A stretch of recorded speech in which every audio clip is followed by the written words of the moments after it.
नमस्कार दोस्तों, स्वागत है आप सभी का आपके अपने YouTube चैनल हिम रोजगार मित्रा जॉब की तैयारी जिम्मेवारी हमारी। दोस्तों, पटवारी भर्ती सीरीज़ की आज क्लास हम 12 से लेकर आपके सामने हाजिर हुए हैं और जिसमें आप देख पा रहे होंगे आज का टॉपिक हम पढ़ेंगे ब्लड ग्रुप। ठीक है दोस्तों, शुरू करते हैं बिना समय बर्बाद किए हुए टॉपिक। दोस्तों तो सबसे पहले हमें दोस्तों ब्लड ग्रुप में पढ़ने से पहले ब्लड के बारे में जानकारी होनी चाहिए कि खून है क्या, जिसे रक्त भी कहा जाता है। तो एक पॉइंट जो दोस्तों एग्जाम में पूछा जाता है कि रक्त की प्रकृति क्षारीय होती है। ये आपको याद में रखना है कि रक्त अल्कलाइन नेचर का होता है और इसका पीएच मान कितना होता है। कई बार एग्जाम में क्वेश्चन आ चुका है, उम्मीद कर रहा हूँ कि आप इस बार भी एग्जाम में आएगा। 7.4 जो है इसकी पीएच वैल्यू होती है रक्त की। ठीक है, अब पढ़ेंगे क्या रक्त की डेफिनेशन। रक्त एक संयोजी ऊतक है और यह रक्त कणिकाओं, प्लाज्मा और प्लेटलेट्स से बना होता है। तो ये आपको ध्यान में रखना है कि ब्लड के जो हमारा रक्त है वो किन किन चीज़ों से मिलकर बना होता है, ब्लड किन किन चीज़ों से मिलकर बना होता है। ये क्या है, सबसे पहले आपको याद रखना है ये एक कनेक्टिव टिश्यू है, संयोजी ऊतक है। ठीक है, जिसमें क्या होता है ब्लड कॉर्पसल्स, प्लाज्मा और प्लेटलेट्स होते हैं। यहाँ पे जो ब्रैकेट लगनी थी। और जिसमें प्लाज्मा कितना परसेंट होता है, 60% जो है, 55 से 60% के बीच में प्लाज्मा पाया जाता है। ये भी आपको ध्यान में रखना है। बाकी 45 से लेके हमारा 40% तक, 45 से लेके 40% तक उसमें क्या पाया जाता है, प्लेटलेट्स और कॉर्पसल्स मिलके जो है वो 40 से 45% बनाते हैं, जबकि प्लाज्मा अकेला ही जो है वो 60% होता है। ये आप ध्यान में रखेंगे। ठीक है, आगे बढ़ेंगे। आगे इसमें बताया गया है कि महिलाओं में रक्त की मात्रा 5 लीटर तक होती है और पुरुषों में 5.5 लीटर तक होती है। ये भी आपको ध्यान में रखना है। आगे बढ़ेंगे। आगे काफ़ी इंपॉर्टेंट पॉइंट दोस्तों एग्जाम में पूछा जाता है कि बच्चे जो भ्रूण में होता है उसमें जो रक्त का निर्माण है वो लीवर में होता है, उसके लीवर में होता है। ये इंपॉर्टेंट पॉइंट आप ध्यान में रखेंगे कि रक्त का निर्माण बच्चा जो भ्रूण में होता है उसका कहाँ होता है, लीवर में होता है उसका। ठीक है, और जो वयस्क व्यक्ति है उसके उसमें खून का निर्माण कहाँ होता है, अस्थि मज्जा, जिसको बोन मैरो कहा जाता है। ये दोस्तों काफ़ी इंपॉर्टेंट पॉइंट एग्जाम्स में कई बार पूछा जा चुका है, तो इसमें आप लोगों ने कंफ्यूज नहीं होना है। अब आगे हम बात करेंगे सबसे इंपॉर्टेंट बातें कि हमारा खून किससे बनता है। अभी मैंने आपको ऊपर बताया कि प्लाज्मा होता है, कॉर्पसल होता है, और कॉर्पसल में क्या क्या होता है, आरबीसी, डब्ल्यूबीसी और प्लेटलेट्स होती हैं। ये आप ध्यान में रखेंगे। ये कितना परसेंट होता है, लगभग 60% या 55% लेके चलेंगे, इतना परसेंट होता है। और ये कितना होता है, 45 से लेके 40 से लेके 45% तक क्या होते हैं हमारे पास, कॉर्पसल्स, रजराणु जिनको बोला जाता है। ये आपने ध्यान में रखना है। और इसमें भी दोस्तों अगर हम इसकी कॉर्पसल्स की बात करें, रुद्राणु की बात करें, उसमें से भी अगर इसको हम 45% माने तो जो 44%, 44% जो है वो आरबीसी होता है। बाकी डब्ल्यूबीसी और प्लेटलेट्स मिलके 1% बनाते हैं। ये भी आपको ध्यान में रखना है। एग्जाम में क्वेश्चन आ जाता है कि प्लाज्मा रक्त का कितना प्रतिशत हिस्सा बनाता है, तो 55 से 60% के बीच ये आपको बताना पड़ेगा। ठीक है, अब पढ़ेंगे लाइन वाइज की क्या क्या चीज़ें किस तरह। पहले हम रुद्राणु की बात करेंगे। रुद्राणु में सबसे पहले किसकी, आरबीसी की बात करेंगे। दोस्तों सबसे पहले आपको यह पता होना चाहिए कि लाल रक्त कोशिकाओं को एरिथ्रोसाइट्स भी कहा जाता है। एरिथ्रोसाइट्स भी कहा जाता है। ये एग्जाम में क्वेश्चन कई बार आ चुका है कि एरिथ्रोसाइट्स किसको कहा जाता है, तो आरबीसी को कहा जाता है। ठीक है, और सबसे ज़्यादा मात्रा में मोस्ट अबंडेंट सेल्स हैं, सबसे ज़्यादा मात्रा में पाए जाते हैं। अभी मैंने आपको यहाँ पे बताया कि आरबीसी जो है 44% हिस्सा जो है वो हमारे खून का बनाते हैं। ये आपको ध्यान में रखना पड़ेगा। ठीक है, आगे बढ़ेंगे। हमारे रक्त में मौजूद कोशिकाएं अस्थि मज्जा में बनती हैं। कौन सी कोशिकाएं, कौन सी कोशिकाओं की बात दोस्तों यहाँ पर हो रही है, तो यहाँ पे हो रही है लाल रक्त कोशिकाओं की बात यहाँ पे हो रही है कि आरबीसी जो हैं हमारे शरीर में, जो आरबीसी रेड ब्लड कॉर्पसल्स जो है वो कहाँ बनती हैं, अस्थि मज्जा में बनती हैं। ये एग्जाम में क्वेश्चन कई बार आ चुका है, आपको ध्यान रखना है। और इन आरबीसी में और क्या होता है, लोह वर्ण पाया जाता है जो हीमोग्लोबिन से जाना जाता है। आप लोग भी जब भी ब्लड टेस्ट करवाने जाते हैं किसी भी लेबोरेटरी में, कोई व्यक्ति बीमार होता है तो बोलते हैं जी उसका क्या करवा दो, ब्लड टेस्ट करवा दो। और ब्लड में क्या देखते हैं आप लोग, उसमें आप हीमोग्लोबिन की मात्रा उस व्यक्ति के खून में देखते हैं। ये आप ध्यान में रखेंगे। क्यों देखते हैं, क्योंकि हीमोग्लोबिन क्या करता है, लोह वर्णक अयुक्त है। लोह वर्ण जो है उसमें जो है हीमोग्लोबिन में पाया जाता है, इसलिए जो है वो ब्लड टेस्ट करवाते हैं कि व्यक्ति में हीमोग्लोबिन की मात्रा कितनी है। तो ये आप ध्यान में रखेंगे कि आरबीसी में रेड ब्लड कॉर्पसेस में लाल रक्त कोशिकाओं में क्या होता है, लाल रक्त रोगाणु में क्या होता है, हीमोग्लोबिन होता है। ठीक है, जिसकी वजह से इसका रंग क्या हो जाता है, लाल हो जाता है। क्यों? लोह वर्ण उसमें होता है, इसलिए उसका रंग जो है वो लाल हो जाता है। और ये काम क्या करता है, हमारी कोशिकाओं तक ऑक्सीजन पहुंचाता है। ठीक है दोस्तों, ये चीज़ें जो है वो आपको याद होनी चाहिए एग्ज़ाम के पर्सपेक्टिव से। हम ज़्यादा, मैंने आपको हमेशा कहा है कि हम उतना ही पढ़ेंगे जितना एग्ज़ाम में आता है। तो रेड ब्लड कॉर्पसेस जो है, रेड ब्लड सेल्स आरबीसी, लाल रक्त कोशिकाओं के बारे में हमने क्या पढ़ा कि सबसे ज़्यादा मात्रा में पाई जाती हैं, अस्थि मज्जा में बनती हैं, लोह वर्णक हीमोग्लोबिन नामक प्रोटीन इनमें पाया जाता है, जिसके कारण इसका रंग क्या हो जाता है, लाल हो जाता है। ठीक है, और एक काम क्या करती है, ऑक्सीजन पहुंचाती है हमारी कोशिकाओं में। ठीक है, यही हमने इंग्लिश में लिखा है, आप लोग पढ़ सकते हैं। और इंपॉर्टेंट बात आप ध्यान में रखेंगे, अगर पेपर थोड़ा एग्जाम में टफ साइड डालेगा तो ये क्वेश्चन जरूर पूछेगा कि क्या लाल रक्त कोशिकाओं में केंद्रक होता है, न्यूक्लियस होता है, तो उसका उत्तर होगा नहीं। और ना ही माइटोकॉन्ड्रिया। ये क्वेश्चन एग्जाम में कई बार रिपीट हो चुका है, एसएससी जीडी में, एनटीपीसी में कई बार रिपीट हो चुका है, यूपीएसआई में, यूपी पीसीएस पुलिस में जो है वो रिपीट हो चुका है। तो आपको ध्यान रखना है कि आरबीसी में जो है वो क्या होता है, ना ही केंद्रक होता है, ना ही माइटोकॉन्ड्रिया होता है, आप ध्यान में रखेंगे। आगे पूछा गया है कि रक्त में सामान्यतः 100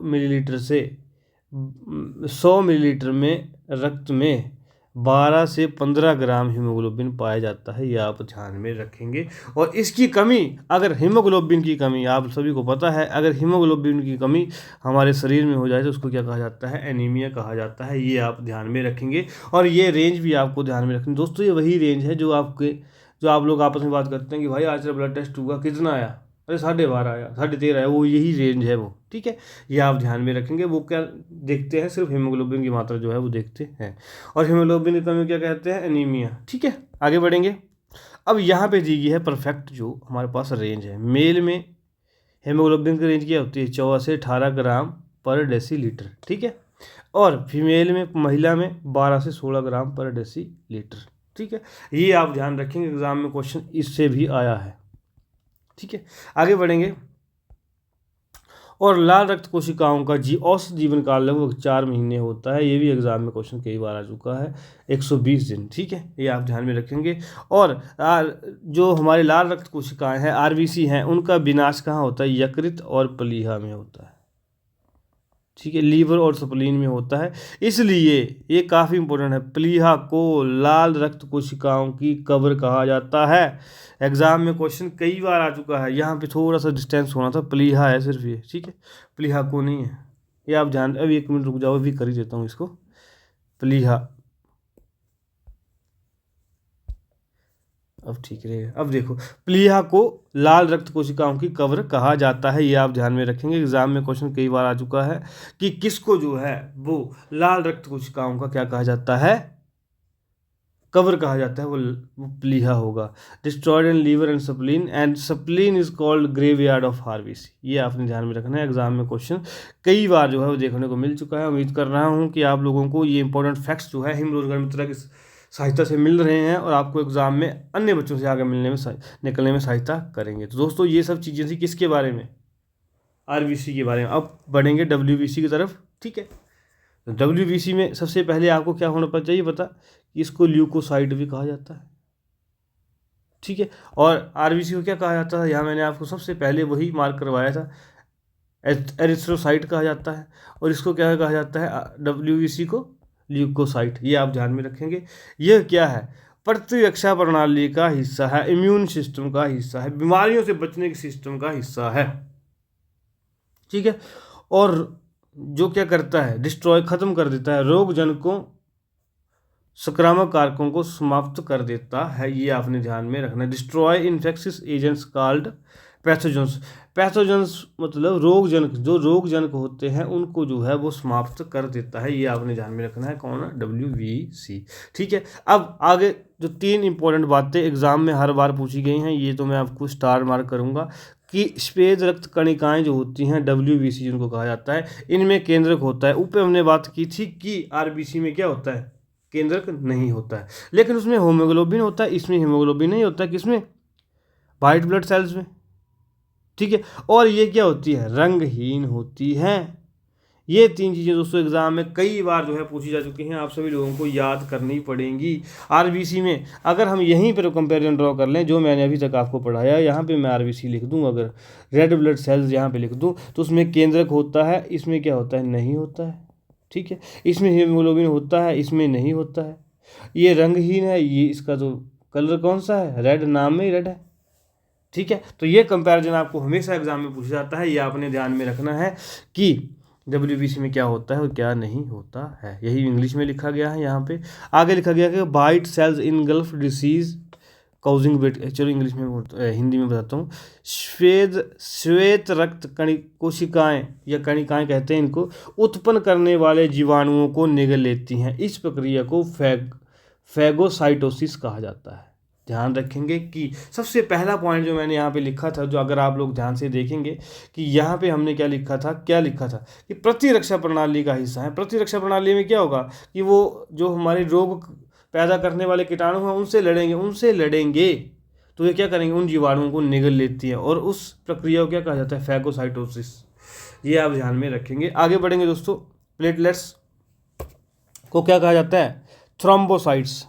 उम्मीद कर रहा हूँ कि आप जो है वो डिफरेंस कर पा रहे होंगे ल्यूकोसाइट्स, एरिथ्रोसाइट्स और थ्रोम्बोसाइट्स के बीच में क्या क्या चीज़ें किसको बोला जाता है। ये साइंटिफिक नाम भी एग्जाम में आ जाता है, ये आप ध्यान रखेंगे। अब देखो, प्लाज्मा में पाए जाने वाले, प्लाज्मा की बात हम बाद में करेंगे, अभी फिलहाल आप याद रखो कि प्लाज्मा कोई चीज़ है, उसमें क्या पाए जाते हैं? प्लेटलेट्स पाए जाते हैं। प्लाज्मा में पाए जाने वाले थक्का बनाने वाले कारक होते हैं। कौन? प्लेटलेट्स। प्लेटलेट्स क्या करते हैं? ऐसे पदार्थ, जैसे हम कट लगता है हमारे हाथ में और खून बहना शुरू हो जाता है, लेकिन 20-25 सेकंड के बाद जो है खून जमना शुरू हो जाता है, बहना बंद हो जाता है, तो वो चीज़ क्या है? वो हमारी प्लेटलेट्स है। ये आप ध्यान रखेंगे, ठीक है। एक साथ मिलकर थक्के बनाते हैं जिससे जमाव कहा जाता है, क्लॉटिंग कहा जाता है। ब्लड क्लॉटिंग में सहायता कौन करती है? प्लेटलेट सहायता करती है, जिससे घाव भर जाता है और खून की कमी को रोका जा सकता है। ये आप ध्यान में रखेंगे कि प्लाज्मा में पाए जाने वाले थक्का बनाने वाले पदार्थ को क्या कहा जाता है? कारक को क्या कहा जाता है? प्लेटलेट कहा जाता है, थ्रोम्बोसाइट कहा जाता है। आगे बढ़ेंगे। प्लेटलेट्स केंद्र रहित। अब देखो, ये भी केंद्र रहित होगी, तो आप ध्यान रखेंगे कि जो हमारे पास आरबीसी है और प्लेटलेट्स है, दोनों केंद्र रहित हैं। केवल केंद्रक किस में होता है? केंद्रक सिर्फ डब्ल्यूबीसी में, ठीक है। और अस्थि मज्जा में ये बनती हैं, वही बोन मैरो में प्लेटलेट्स बनती है। डेंगू बुखार में प्लेटलेट्स की संख्या कम हो जाती है। एग्जाम में क्वेश्चन आता है कि जब व्यक्ति के शरीर में प्लेटलेट्स की संख्या कम हो जाती है तो उस बीमारी को क्या कहा जाता है? और दोस्तों, उस बीमारी को क्या कहा जाता है? उस बीमारी को डेंगू कहा जाता है। या आप ध्यान में रखेंगे। आगे दोस्तों बात आ गई प्लाज्मा की, ठीक है। प्लाज्मा का ध्यान देंगे, जहाँ पर 55-60 और 40-45 की बात की थी कि ये प्लाज्मा होता है 55 से 60%, बाकी 40 से 45% क्या होता है? हमारे पास कणिकाएं या कोशिकाएं होती हैं। आरबीसी, डब्ल्यूबीसी, प्लेटलेट्स इसमें पाए जाते हैं, ठीक है। और उस 40 से 45% की बात हम कर चुके हैं। अभी हम 60% की बात, 55% की बात हम करेंगे। रक्त का पीला तरल भाग होता है, ध्यान रखेंगे। प्लाज्मा जो है येलोइश पार्ट होता है रक्त का, जिसमें इलेक्ट्रोलाइट, पोषक तत्व, विटामिन, हार्मोन और थक्का बनाने वाले कारक होते हैं और संक्रमण से लड़ने वाले एंटीबॉडी और प्रोटीन भी होते हैं। आप ध्यान में रखेंगे। आगे बढ़ेंगे। यह तरल पदार्थ है जिसमें 90% जो है पानी होता है। एग्जाम में क्वेश्चन आता है कि प्लाज्मा का 90% हिस्सा किसके द्वारा बनता है? पानी के द्वारा। प्लाज्मा में घुला हुआ मुद्दे लवण सोडियम क्लोराइड है। ये भी आप ध्यान में रखेंगे कि प्लाज्मा में मुख्य रूप से क्या पाया जाता है? सोडियम क्लोराइड पाया जाता है। यह रक्त के आयतन का लगभग 7% होता है, ध्यान में रखेंगे। अगर मैं आपको एक तरीके से जो है पूरी जो प्लाज्मा के बारे में एक सिंपल सी बात बता दूं, जब प्लाज्मा को हम लिखेंगे, प्लाज्मा के बारे में हम क्या पढ़ रहे हैं? एक लिक्विड फॉर्म है, तरल पदार्थ है, ठीक है। 90% किसमें क्या है? वाटर है, पानी है, ठीक है। और अगर 90% पानी है, लिक्विड है, परंतु इसमें कोई लवण घुला है, सॉल्ट घुला है, वो कौन सा है? Sodium chloride. कितना परसेंट? 60%। ये आप ध्यान में रखेंगे। ये चीज़ें जो है यहाँ से क्वेश्चन एग्जाम में बनता ही बनता है, ठीक है। और आगे इसमें बताया गया है कि फाइब्रिनोजेन जो हमारे पास प्रोटीन है, रक्त के निर्माण के लिए आवश्यक है, और एक अन्य प्रोटीन ग्लोबुलिन शरीर की रक्षा प्रणाली में महत्वपूर्ण भूमिका होता है। दोनों ही कहाँ पाए जाते हैं? प्लाज्मा में पाए जाते हैं। कौन? Fibrinogen and globulin. तो ये आप दोनों ध्यान रखेंगे। फाइब्रिनोजिन और ग्लोबुलिन जो है दोनों कहाँ पाए जाते हैं? प्लाज्मा में पाए जाते हैं। रक्त के थक्का जमने के लिए महत्वपूर्ण घटक fibrinogen and prothrombin and thromboplastin and calcium, iron और विटामिन के हैं। ये भी आप ध्यान में रखेंगे, ठीक है। विटामिन के है, थोड़ी सी मिस्टेक यहाँ पे होगी दोस्तों, यहाँ पर ऐसे विटामिन के लिखने में हो गई जल्दबाजी में, विटामिन के होना था, ठीक है। ये आप ध्यान में रखेंगे कि रक्त को थक्का जमने के लिए, ब्लड क्लॉटिंग के लिए क्या क्या चीज़ें महत्वपूर्ण है? एक फाइब्रिनोजिन प्रोटीन आ गया, एक प्रोथ्रोम्बिन आ गया, थ्रोम्बोप्लास्टिन आ गया, कैल्शियम आ गया, और हमारे पास विटामिन के आ गया, ठीक है। बाकी यही चीज़ें जो हम इंग्लिश में लिखी गई हैं। उम्मीद कर रहा हूँ आपको जो है ब्लड के बारे में सब चीज़ें पता लग चुकी होंगी। अब बढ़ेंगे दोस्तों ब्लड ग्रुप की तरफ, ठीक है। ब्लड ग्रुप की तरफ हम बढ़ेंगे, जिसको रक्त समूह कहा जाता है। क्या कहा जाता है? रक्त समूह, ठीक है। रक्त समूह की जब हम बढ़ेंगे तो उसमें दोस्तों सबसे पहले हमें पता होना चाहिए कि इस व्यक्ति महानुभाव के द्वारा खोज की गई लैंडस्टाइनर जो है, कुछ भी इसको पढ़ा जाता है। आप यहाँ पे देख सकते हैं कब 1930 में उनको इसके लिए क्या मिल गया? नोबेल प्राइज़ मिल गया। ये चीज़ें ध्यान में रखनी है, एग्जाम में पूछी जाती हैं। व्यक्ति का नाम, लैंडस्टाइनर ने किसकी खोज की? ब्लड ग्रुप की। और आगे जो है उनको क्या मिला गया? नोबेल प्राइज़ के लिए मिल गया 1930 में। 4 आपके पास क्या होते हैं? ब्लड ग्रुप होते हैं। कौन कौन से होते हैं? ए बी और ओ, ठीक है। ए बी और ओ 4 प्रकार के क्या होते हैं? हमारे ब्लड ग्रुप होते हैं, ठीक है। और ये किसके बेस पर होते हैं? ये होते हैं एंटीजन और एंटीबॉडी के बेस। एंटीजन के ऊपर जो है एंटीजन, ठीक है, जिसको हिंदी में कहा जाता है प्रतिजन, के बेसिस पर ब्लड ग्रुप कितने तरीके के होते हैं? 4 तरीके के होते हैं, ठीक है। तो क्या क्या होते हैं? ए बी और ओ, 4 किसी ब्लड ग्रुप होते हैं, ठीक है। आगे बढ़ेंगे। रक्त समूह ओ की बात हम कर रहे हैं।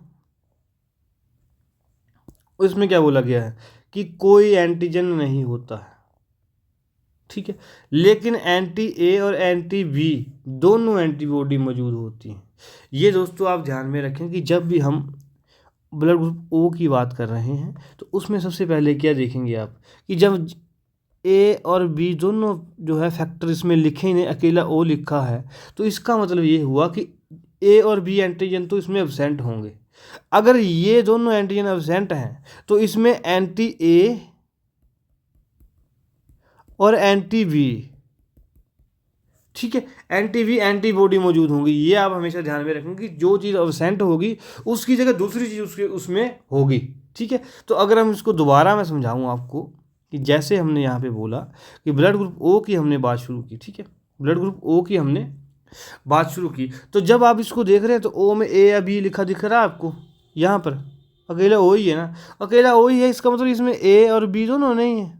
ए और बी दोनों क्या नहीं है? एंटीजन, ठीक है। अगर ए और बी दोनों एंटीजन नहीं है तो इसके पास क्या होगी? ए और बी एंटीबॉडी होगी, anti A anti B antibody होगी। आप ध्यान रखेंगे कि इसमें कोई एंटीजन नहीं होता है, लेकिन एंटी ए और एंटी बी क्या होती है? एंटीबॉडी होती हैं। और इसीलिए यह समूह क्या कर सकता है? ओ ए बी और ए बी ब्लड ग्रुप वालों को क्या दे सकता है? खून दे सकता है, ठीक है। इसी चक्कर में इसको क्या कहा जाता है? यूनिवर्सल डोनर कहा जाता है।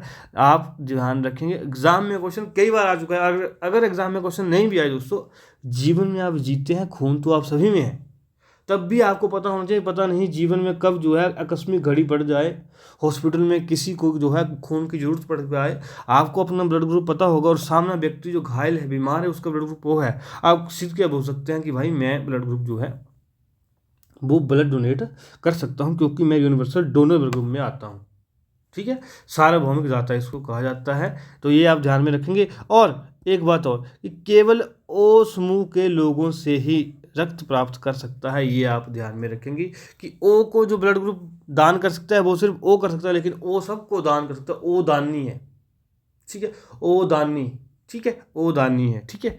आगे बढ़ेंगे, ओ दानी, अदानी, अडानी से आप इसको याद रखेंगे, ओडानी, अडानी की जगह आप क्या कर देंगे, ओडानी कर देंगे। अडानी तो आप सभी को पता ही होगा, वहाँ क्या करेंगे आप, ओडानी, ओदानी। वैसे ओ जो है दानी सज्जन है, दानी सज्जन है तो वो क्या करेगा, सबको देता रहेगा, A B O B, A B और ओ को, ठीक है। आगे हम blood blood group O English में लिखा गया है, ठीक है। आगे बढ़ेंगे ब्लड ग्रुप ए के बारे में। ब्लड ग्रुप ए क्या बोल रहा है, अब देखो यहाँ पर ब्लड ग्रुप ए लिखा है तो ए एंटीजन तो इसमें उपस्थित होगा, और क्या होगा, एंटी बी बॉडी उपस्थित होगी, क्योंकि बी यहाँ पे एब्सेंट है, ठीक है।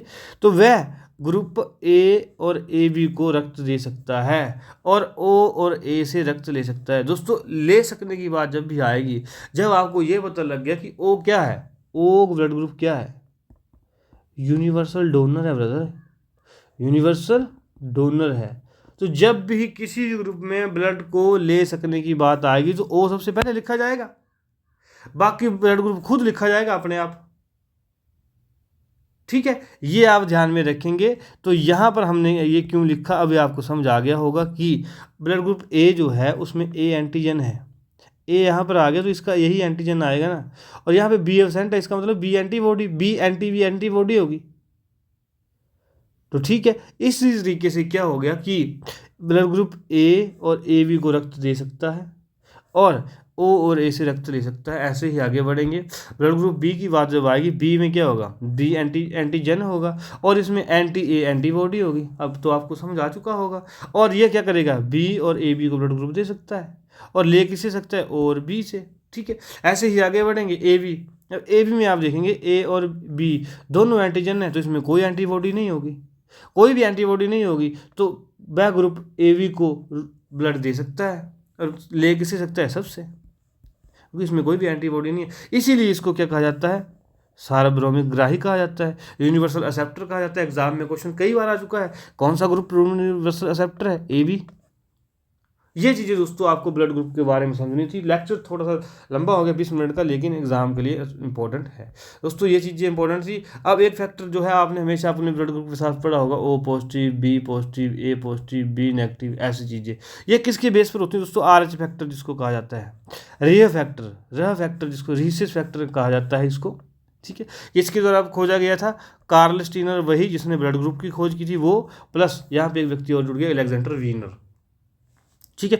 अलेक्जेंडर वीनर और कार्ल स्टीनर, एग्जाम में क्वेश्चन कई बार आ चुका है कि किसने आर एच फैक्टर की खोज की, तो उन दोनों ने खोज की। और अगर हमारे ब्लड में R H factor, are H antigen है, प्रेजेंट है, तो वो पॉजिटिव साइन ले लेगा, और अगर एब्सेंट है आर एच एंटीजन तो नेगेटिव साइन ले लेगा। इसलिए अगर हमारा ब्लड ग्रुप है B positive, that means that we have antigen, R H antigen factor present in our blood, ठीक है। इतना ही आपको एग्जाम के लिए इंपॉर्टेंट था, इससे आगे आपको नहीं पढ़ने की जरूरत है। ये चीज़ें हमने पढ़ ली, उम्मीद कर रहा हूँ कि आपको समझ आ गया होगा, ठीक है। अब बढ़ेंगे लास्ट स्टेप। दोस्तों उम्मीद कर रहा हूँ हिम रोजगार मित्र चैनल के माध्यम से आपको ये चीज़ें पसंद आई होंगी। अगर आपको ये चीज़ें पसंद आई होंगी तो आप हमारे इंस्टाग्राम चैनल को, यूट्यूब चैनल को, और सबसे इम्पोर्टेंट टेलीग्राम चैनल को ज्वाइन कर सकते हैं, जिसका लिंक जो है डिस्क्रिप्शन बॉक्स में दिया गया है। उम्मीद कर रहा हूँ कि आप क्लिक करेंगे और वहाँ से आप चैनल को ज्वाइन कर लेंगे, ताकि आपको PDF जो है प्राप्त हो सके। दोस्तों मिलेंगे नए कंसेप्ट के साथ, नए जोश के साथ। तब तक आप पटवारी भर्ती की तैयारी करते रहिए, हमारा लेक्चर रिवाइज करते रहिए। मिलेंगे नए जोश के साथ। धन्यवाद।